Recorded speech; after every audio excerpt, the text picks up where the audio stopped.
परमानन्दसंयुक्तं निर्विकारं निरामयं ध्यानहीनान् पश्यन्ति निजदेहे व्यवस्थितं।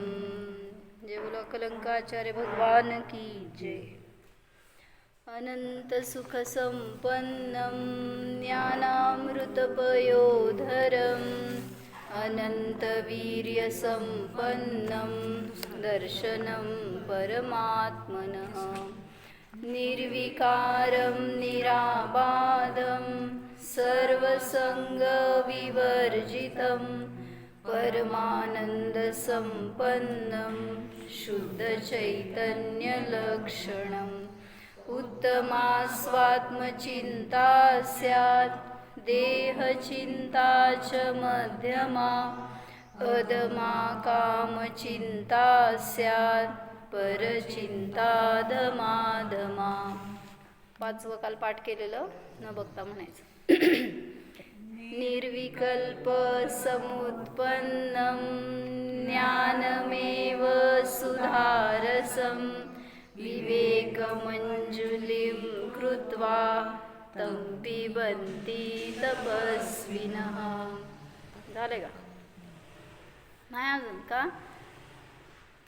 पिला नाही अंजुलीनी तुम्ही लोक ज्ञानरूपी सुधारस। तर काय सांगितलं होतं अर्थ? निर्विकल्प आत्म्यापासून उत्पन्न होणारं ज्ञानच सुधारस आहे आणि तपस्वी जीव त्याला विवेकरूपी अंजुली करून ग्रहण करतात, पितात। त्यामुळे ते तृप्त असतात, समाधानी, सुखी असतात। म्हणून जो असं स्वतःच्या आत्म्याला जाणतो तो सुखी होतो। तर पुढचं सांगतायत, सदानंदमयं जीवं यो जानाति स पंडितः। परत म्हणा, सदानंदमयं जीवं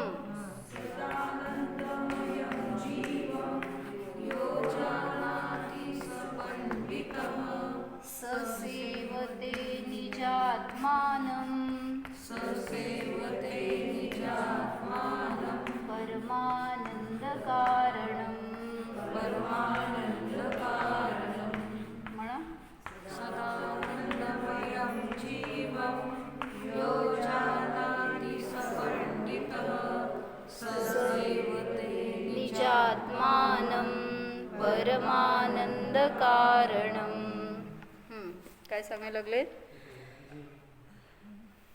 सदानंदमयं जीवं, तेच काय तर लिहिताना चुकल्यासारखं वाटलं।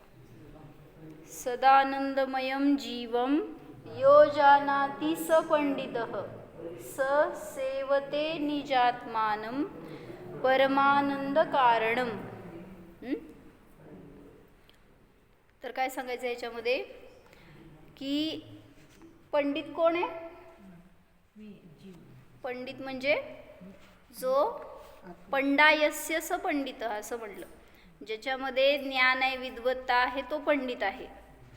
तर तो पंडित म्हणजे ज्ञानवान जीव आहे। मग ज्ञान कशाचं? बाह्य पदार्थाचं, लौकिकातलं ज्ञान नव्हे।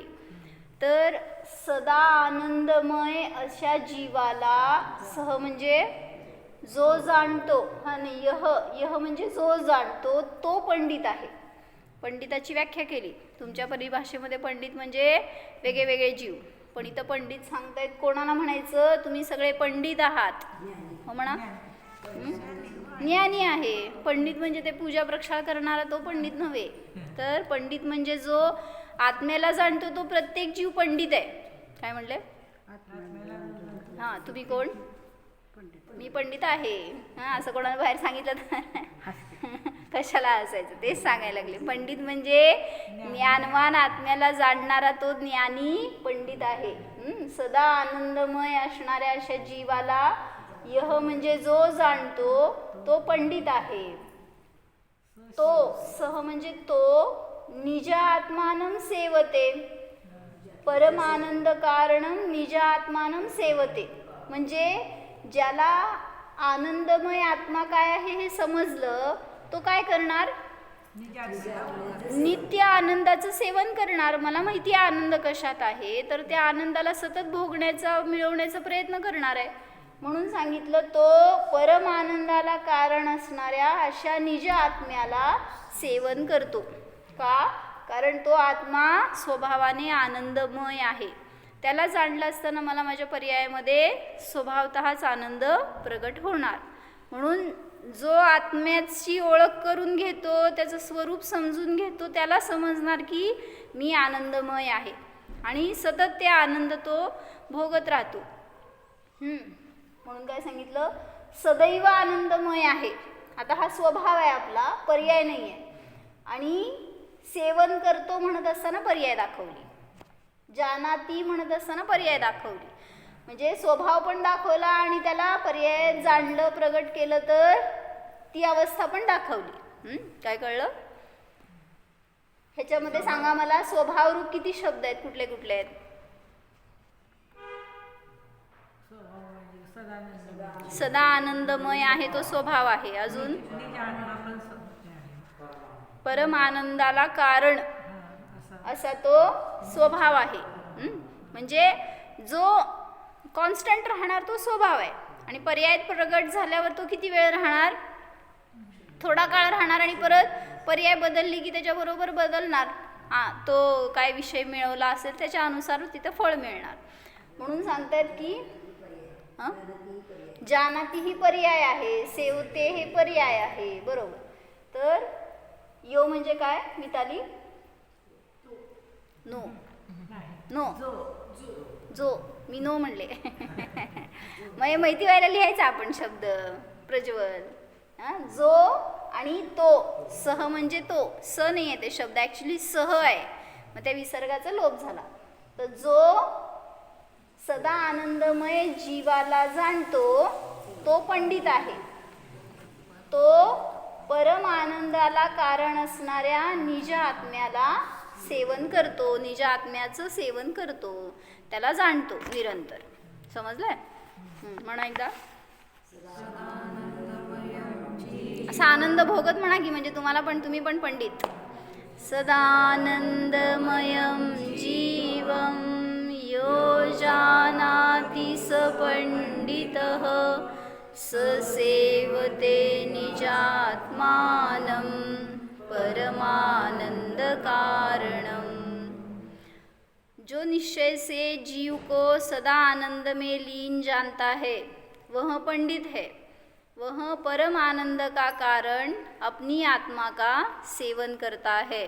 म्हणजे ज्याला समजलं की आनंद कुठं आहे, ते कसं भोगायचं हे सगळं शास्त्रात सांगितलेलं आहे. म्हणजे काल बघितलं ना आपण, ही ज्ञान पर्याय आहे, ह्याला म्हणायचं साधन, आणि हा विषय आहे. मग या विषयाला जो आपल्या ज्ञानामध्ये घेतो त्यालाच आनंदाची प्राप्ती कुठं होते, इथं होते. विषयामध्ये तर विषय आनंद स्वभाव आहे, पण जोपर्यंत त्याला तुम्ही पर्यायात प्रगट करत नाही तोपर्यंत त्याला भोगू शकत नाही. म्हणून सांगितलं, जो अशा विषयाला आपल्या ज्ञानामध्ये घेतो, जाणतो, त्यालाच तिथं तो आनंद प्रगट होतो. म्हणून ते विषय कुठं आहे, माझ्याजवळ आहे. साधन कुठं आहे, ते पण माझ्याजवळ आहे, पराधीन नाही आहे ते. मग मी त्याला भोगू शकतो कुठल्याही समयामध्ये. फक्त मी जेव्हा आत्म्याला लक्ष करणार, जाणणार, त्यावेळेस मला सुद्धा तो आत्मा आनंदच देणार. कुठल्या जीवाला आनंद प्राप्त होतो? मनुष्य, तिर्यंच, देव, नारकी, सई. कोणाला आनंद प्राप्त होत असतो? यही आनंद जो अभी यहाँ पर चल रहा है. तर असा सदा आनंद, नित्य आनंद, परम आनंद कुठल्या जीवाला प्राप्त होतो? 4 गतीपैकीच्या जीवांपैकी. जो आत्मानुभूती घेणारा जीव आहे, चारी गतीतल्या जीवात का नाही? मनुष्य गतीच का? मग कारण परमात्म्याला जाणण्याची शक्ती 4 गतीतल्या जीवांमध्ये आहे. त्यामुळं मनुष्य, तिर्यंच, देव, नारकी सगळे सम्यक दृष्टी आहेत.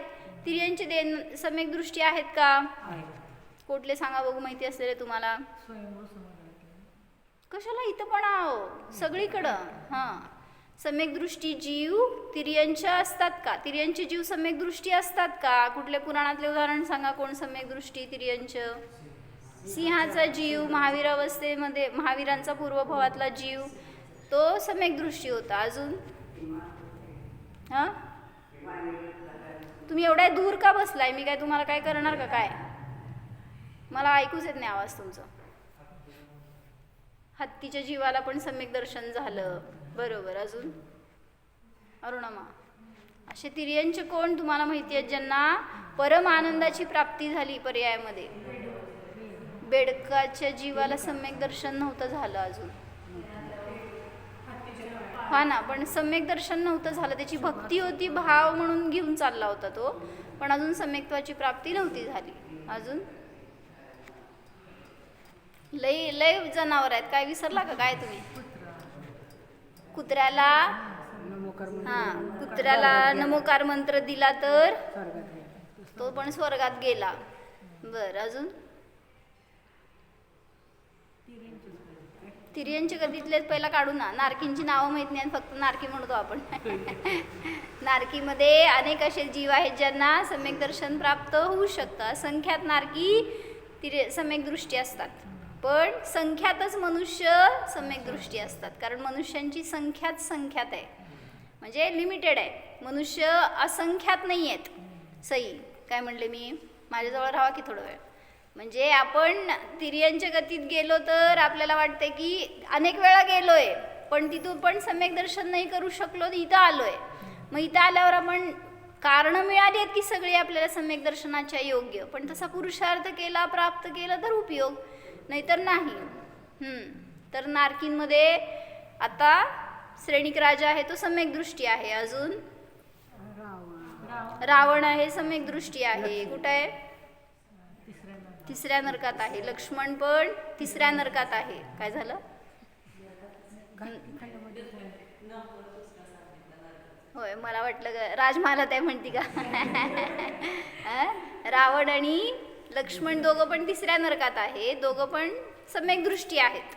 सीतेचा जीव गेला ना त्यांना संबोधन करायला, आणि सम्यक्त्वाची प्राप्ती झाली तिथं.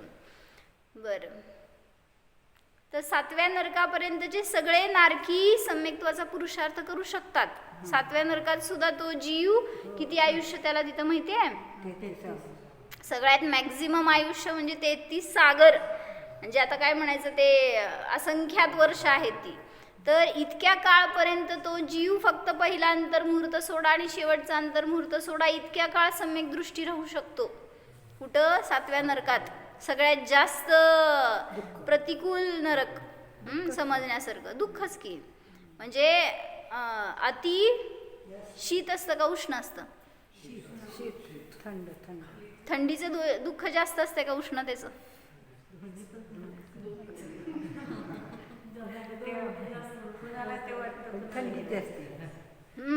तर खाली जाता जाता सांगितलं ना, तम महातम असं सांगितलं ना, म्हणजे अंधार, म्हणजे भूक अंधार आहे असा एकदम खाली खाली. वरच्या नरकात पण काय उजेड आहे असं नाही, रत्नासारखा एवढासा उजेड म्हणून रत्नप्रभा नाव आहे त्याचं. खाली शर्करा प्रभा, म्हणजे साखरेची जशी कांती आहे ना तसं अंधुक प्रकाश. असं खाली खाली अंधार वाढत जातो, आणि जितका अंधार वाढतो तितकं थंडपणा वाढतो. म्हणजे थोडंसं उजेडाला उष्णता असते असं आपण म्हणतो, पण खाली खाली जाताना तीव्र थंडी आहे. आणि तो म्हटलं ना, म्हणून त्या लोखंडाचा गोळा सुद्धा आटून जाईल, काय आकुंचन पाहून जाईल त्या नरकात जर पडला तर. इतकी थंडी आहे. आपल्या सगळा जीव तिथं गेला तर जाऊ शकत नाही, काळजी करून नाही, या शरीराने जाऊ शकत नाही. असंच ट्रिपला म्हणून जाल तर तिथं जाता येत नाही, आणि गेलं तर हे काय हाडं राहणार नाहीत ना, तुमचं रक्त राहणार, काय राहणार नाही. साधं इथं तुम्ही त्या एव्हरेस्टवर क्लाइंब केला तर गोठून जातं रक्त. तर तिथं सांगितलं इतकी तीव्र थंडी आहे, तर त्याच्यामध्ये सुद्धा सम्यक दृष्टी असू शकतो नारकी, हे मला सांगायचं आहे. म्हणजे प्रतिकूलतेमध्ये जास्त धर्म करतो, उलट अनुकूलतेमध्ये आठवत नाही. म्हणून सांगतायत जितकी प्रतिकूलता येते ना इथं आत्ता असताना, त्याचा उपयोग धर्माकडं झुकण्यासाठी करायचा. काय करायचं? जेव्हा शरीरामध्ये त्रास होतोय ना त्यावेळेस अधिक धर्म आठवण्याचा प्रयत्न करायचा. चांगल्या परिस्थितीत तर आठवाच, पण वेदना होताना काय करायचं उज्ज्वल काकी? किती धर्म आठवतो आणि किती डॉक्टर आठवतो? खरं खरं सांगा, किती डॉक्टरांकडे जातो सांगा? म्हणजे सगळे ट्रीटमेंट आठवते. म्हणजे म्हणायचंय की तिथं पहिल्यांदा हे आठवा ना की मी तर ह्याच्यापासून भिन्न जाणतोय आणि जाणल्यामुळं तर मला कळते की या शरीरात वेदना होत आहेत आणि मग त्यापासून मी भिन्न आनंदमय आहे ह्याचं भावभासन व्हायला पाहिजे. तर सांगतायत की नारकी तिर्यंचांमध्ये परवा आम्हांनी सांगितलं माकडाची गोष्ट. माकडाला पण सम्यक दर्शन झालं ना. कुठली सांगितली? ते 2 भाऊ असतात आणि सांगितली ना भैया, आठवत आहे का नाही? 2 भाऊ असतात, त्यांना ते दोघं गेले पैसा कमवायला परदेशी आणि ते पैसा कमवून परत आल्यावर तो पैसा गावात घेऊन जायचा होता तर टॅक्स लागतो इतका पैसा, म्हणून त्यांनी काय केलं, ते वेशीच्या बाहेरच जमिनीत पुरून ठेवायचं ठरवलं आणि ती जागा ते पुरलेलं त्या दोघांनाच माहिती होतं, तिसऱ्या कोणाला माहीत नव्हतं. त्यामुळं त्यांनी सांगितलं की जेव्हा पण काढायचं तेव्हा दोघं पण यायचं. आणि ते पुरले आणि गेले आणि झालं काय की ते परत आले त्यावेळेस तिथं धन नव्हतं. तर एकाला वाटलं दुसऱ्याने घेतलं, दुसऱ्याला वाटलं पहिल्याने घेतलेलं असतं तिसऱ्यानेच. आणि ते दोघं एकमेकांशी असं भांडले आणि त्यात दोघं मेले. आणि इतकं वैर बांधलं, मी कष्ट केलं होतं आणि ह्याने एकट्याने पैसा घेतला, असे दोघांचे भाव.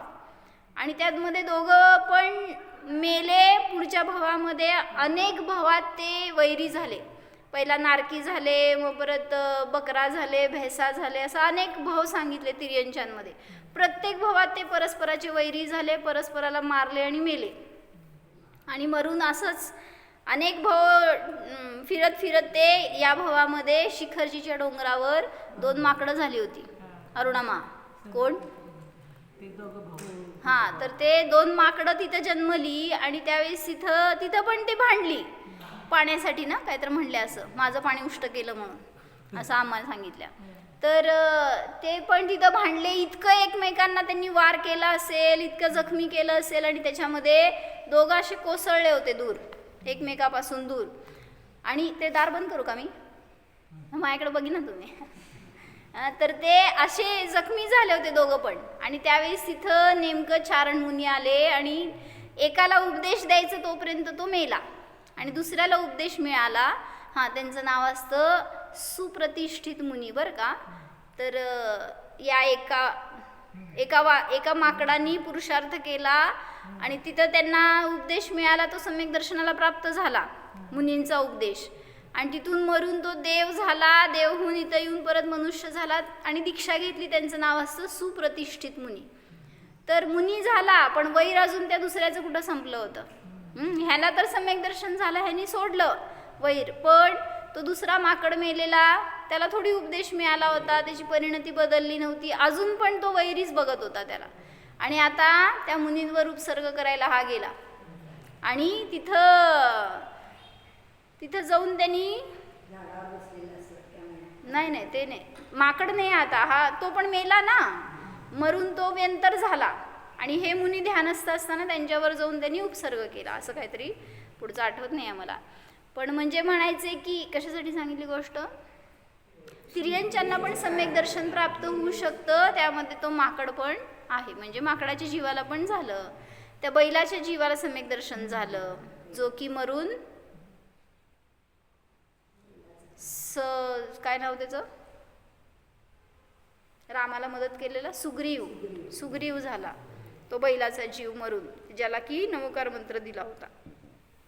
असं अनेक तिर्यंचे आहेत ज्यांना सम्यक दर्शनाची जटायूला नमोकार मंत्र मिळाला, सम्यक दर्शन प्राप्त झालं, व्रत घेतली, तो पंचगुणस्थांवरती झाला. अणुव्रत घेतली होती त्यांनी. जटायू ओळखीचा आहे ना, तर त्यांनी तो श्रावक झाला उलट, म्हणजे यांच्या बरोबर राहत होता राम सीतेबरोबर त्या जंगलामध्ये, पण त्यांच्यापेक्षा श्रेष्ठ म्हणा, ज्यांनी अणुव्रत आजीवन घेतली आणि त्याचं पालन करतोय. तर सीतेला सांगितलं त्या मुनींनी, ज्यांनी त्याला व्रत दिली होती की तुमच्याजवळ रोज पात्र जीव आहे आज. असं विचार करू नका की मुनी भेटले नाही, पात्रदान केल्याशिवाय आम्ही कसं जेवायचं. तर तुमची जबाबदारी आहे, जोपर्यंत तो जिवंत आहे तोपर्यंत त्याचं सगळं पालन तुम्ही करायचं, त्याच्या व्रतांचं, त्याच्या धर्माचं, आणि तो व्यवस्थित त्याचा अंत करू शकला. बरं, तर तिर्यंचे असे सम्यक दृष्टी अनेक असतात. अजून देवगतीतले जीव सम्यक दृष्टी असतात. कुठल्या स्वर्गात असतात? सम्यक दृष्टी देव कुठल्या स्वर्गात असतात?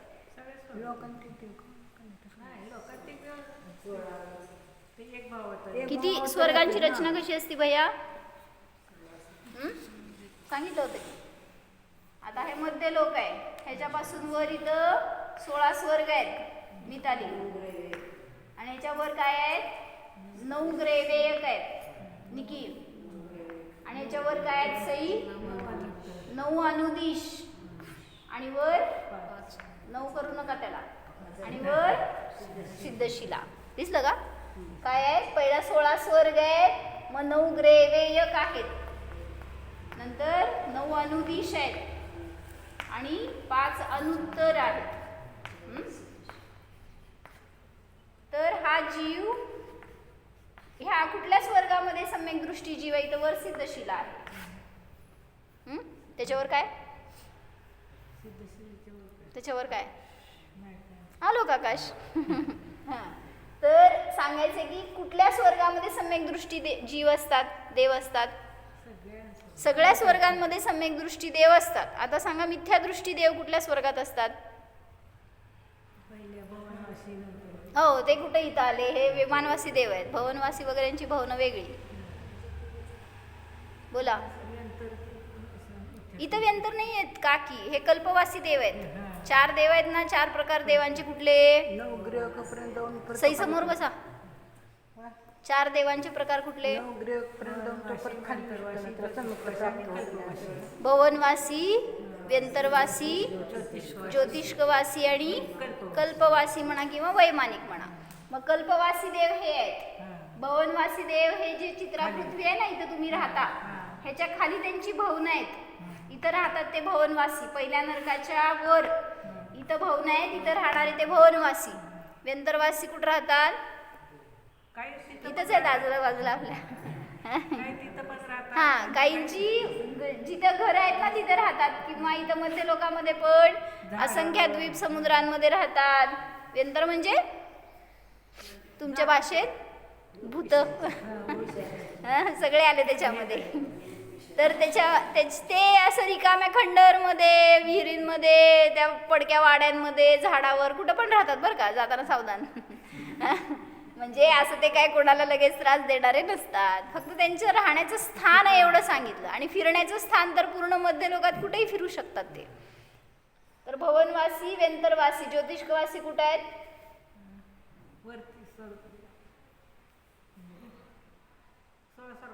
हा, तर काय ते कल्पवासी आहेत.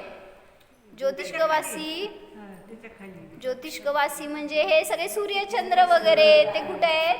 तर या चित्रा पृथ्वीपासून 790 योजन इथं पहिलं स्वर्ग सुरू होते तुमचं.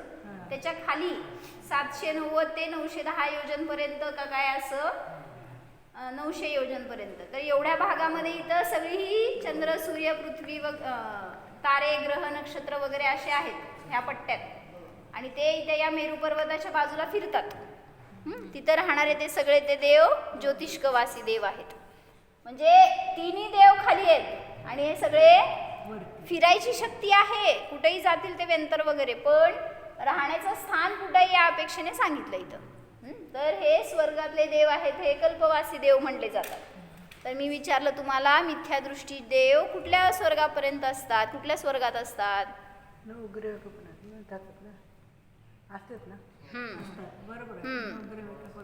16 स्वर्गात असतात, 9 ग्रहवेगात सुद्धा असतात.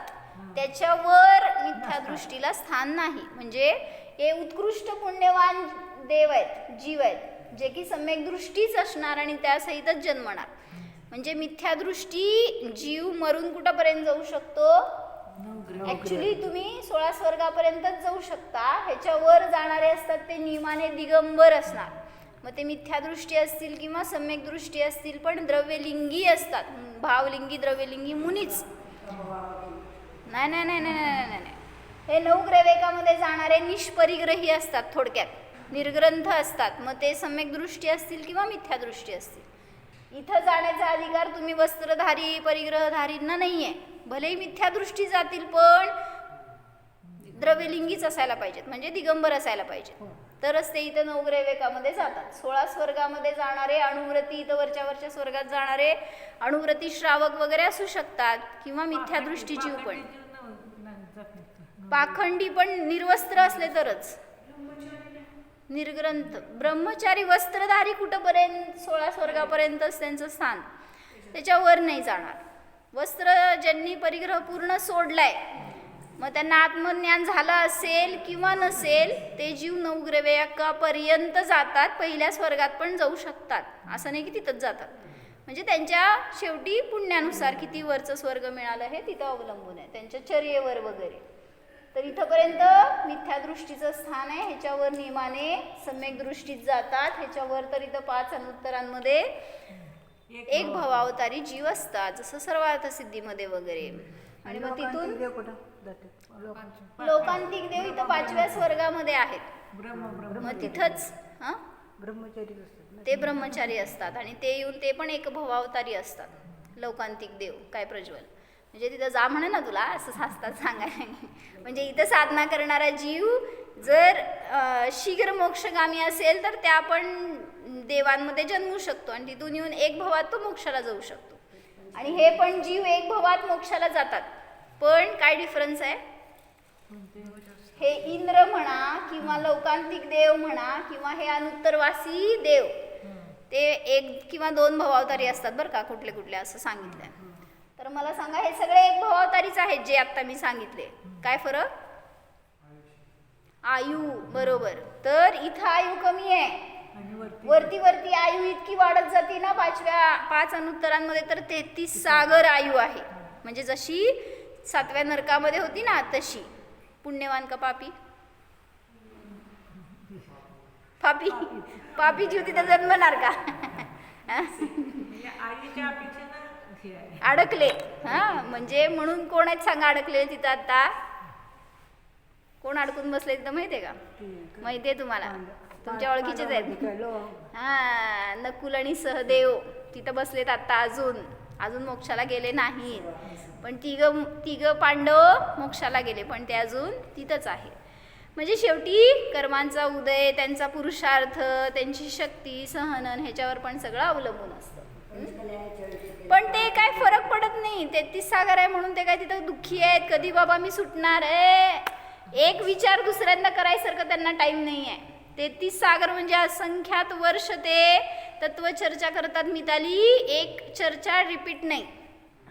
कालचा विषय आज घेतला ना मी तुम्हाला, तसं तिथे एक दिवस नाही, एक क्षण पण रिपीट नसते. काय असं असंख्यात वर्षापर्यंत ते तत्वचर्चा करतात.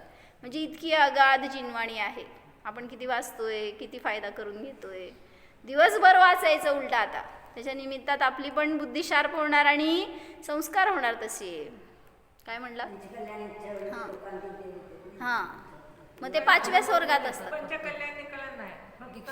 दीक्षा कल्याणिकाला येतात ते, कारण वैराग्याची अनुमोदना करायला येतात ते फक्त. मग त्या स्वर्गात ब्रह्म आणि ब्रह्मोत्तर स्वर्ग आहेत, 5वं आणि 6वं स्वर्ग. तर तिथं राहणारे, त्या दक्षिण का काय दिशेला राहणारे, तिकडं ते त्या अंती राहणारे, त्या लोकाच्या अंती राहणारे असं म्हणलं जातं, दक्षिणेला राहणारे. तर ते लोकांतिक असं नाव पडलं त्यांना म्हणून. आणि काय सांगणार होते मी?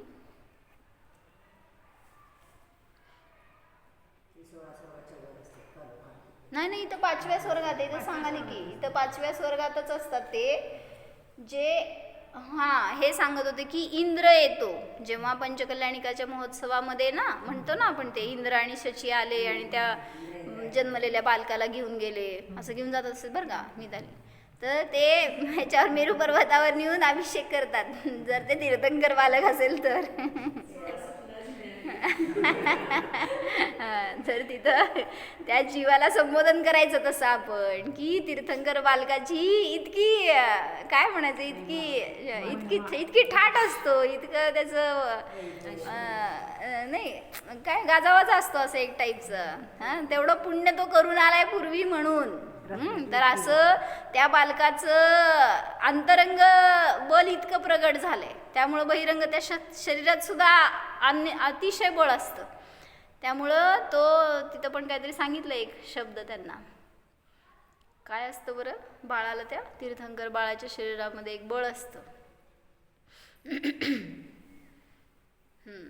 तर ते तशी शक्ती त्या शरीरात असते. त्यामुळं मेरू पर्वतावर जरी तिथं ठेवलं तरी म्हणलं ना, ते पाय हलवलं तरी ते मेरू पर्वताचं दाबलं जाईल इतकी शक्ती त्याची. कोणाची? बाळाची. तुमची शक्ती किती आहे हो? चला म्हणून दाखवा बघू. शक्ती तुमची बघू. ज्ञानाची शक्ती वाढवू आपण, शरीराची नको. सदानंदमयं जीवं यो जानाति स पंडितः स सेवते निजात्मानं परमानंदकारणं. सांगा अर्थ. जीवाला जो पंडित आहे,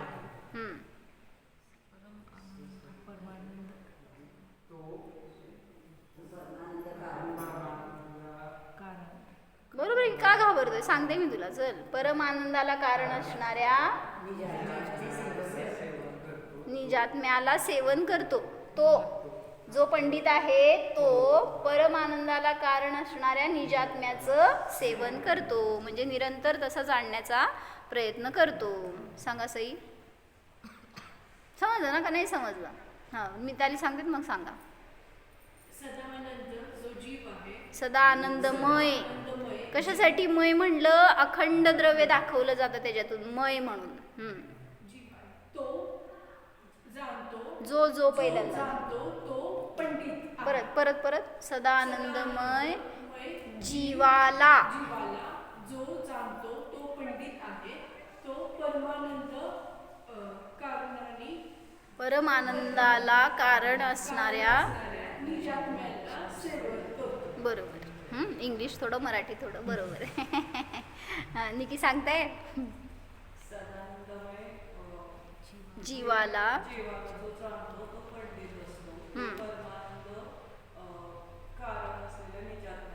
बरोबर, छान सांगताय. जीवाला बरोबर तो असणाऱ्या निज आत्म्याला. हां, दुसऱ्याच्या आत्म्याचं सेवन करू नका, करू शकत नाही आणि त्यातनं आनंद मिळत नाही. सावधान. म्हणजे दुसऱ्याच्या मध्ये अडकायला गेलो ना तर दुःख असतं. म्हणून सांगा, लग्न करणार. लग्न करायला गेल्यावर आपला आत्मा दिसतच नाही, माहितीये का? काय मिताली दिसतोय का? आता तर एक आत्मा नाही, दोन आत्मा सगळे शून्य झालेत. म्हणून जिथं लवकर सावध झालो तर आनंद आपल्यामध्ये आहे. आपल्याला वाटतंय परातून येणार, कुठल्या सामग्रीतून येणार, त्या घरातून, त्या सगळ्या वैभवातून येणार. कशात नाही आहे. तर विचारा सगळ्या लग्न केलेल्यांना किती आनंद आहे हो. निकी, किती आनंद आहे सांगा सईला. म्हणजे संसारात आनंद नाही आहे. आपल्याला वाटतंय आपण मिळवणार, त्यांचा संसार वाईट आहे, माझा संसार चांगलाच होणार, असं आपल्याला किती कॉन्फिडन्स. ज्याचे जे नाही ते त्यातून येत नसतं. हां, एक चौथी गती राहिली की तुमची. नरक गतीमध्ये सम्यक दृष्टी आहे, तिर्यंच गतीमध्ये आहे, देवगतीमध्ये आहेत. मनुष्य सांगा मला कुठंपर्यंत आहेत आणि कोणाला सम्यक दर्शन प्राप्त होऊ शकतं?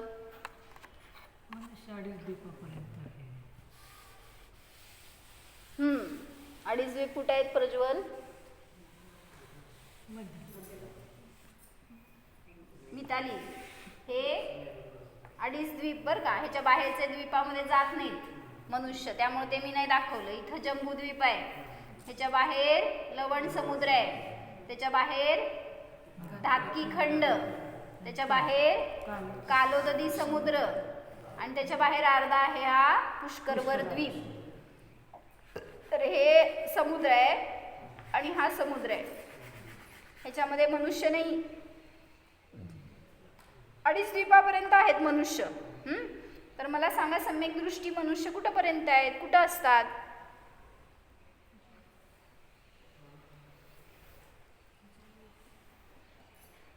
जमिनीवर. मध्य लोकच आहे की हे मध्य लोकातलंच जम्बूद्वीप आहे ना, तर त्यातला 2.5 द्वीप म्हणतीये मी. ह्याच्या बाहेर असंख्य द्वीप समुद्र आहेत, तिथं मनुष्य जाऊ शकत नाही, तिथं मनुष्य नाही आहेत. मग एवढ्यातच आहेत जे त्याच्यामध्येच कोणी सम्यक दृष्टी असू शकतं. इकडे यायचं का, या पुढं निकी दिसत नसलं तर.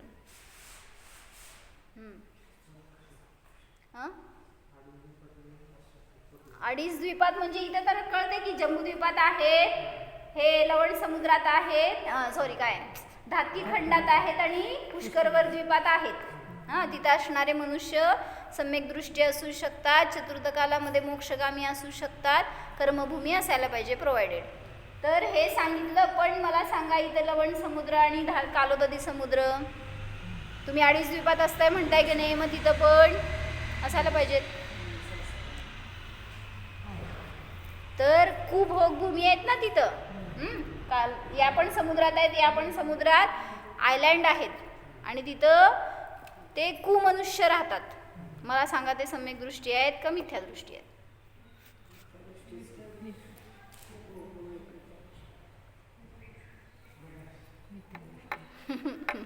लॉक किया जाय.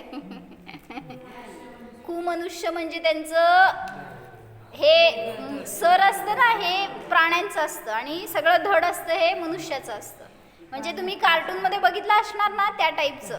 म्हणजे बाकीचं सगळं दाखवलं जातं त्यामध्ये खोटं म्हणून, पण ॲक्च्युली तसं आहे.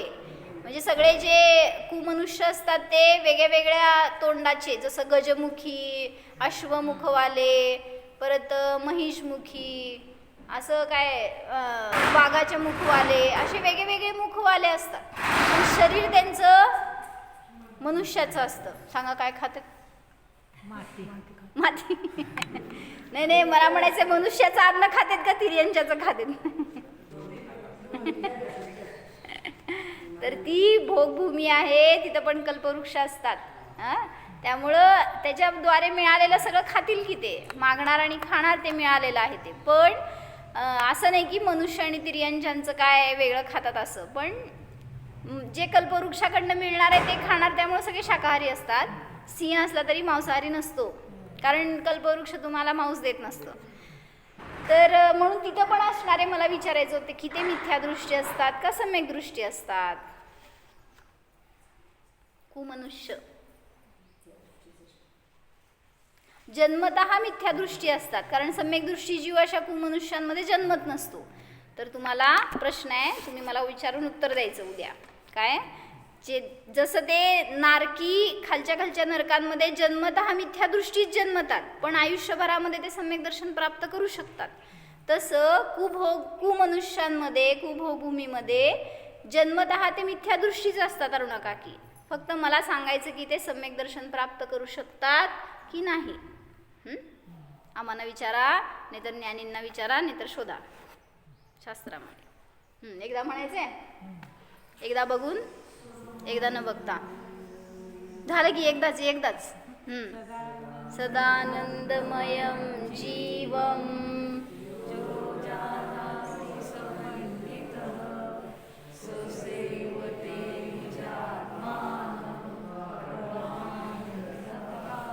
दिसत नाही ना? चला म्हणा. सदानंदमयं जीवं यो जानाति स पंडितः स सेवते निजात्मानं परमानंदकारणं. काय करा, चिंतन करा, जाणा. हा मी परमानंद स्वरूप जीव आहे, सदा आनंदमय आहे. मी स्वाधीन आहे. मी मनुष्य नाही, मी जीव आहे. माझ्यामध्ये मिथ्यात्व नाहीच.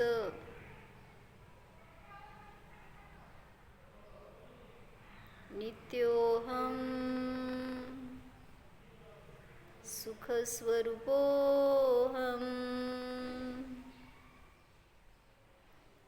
ॐ विसर्जन.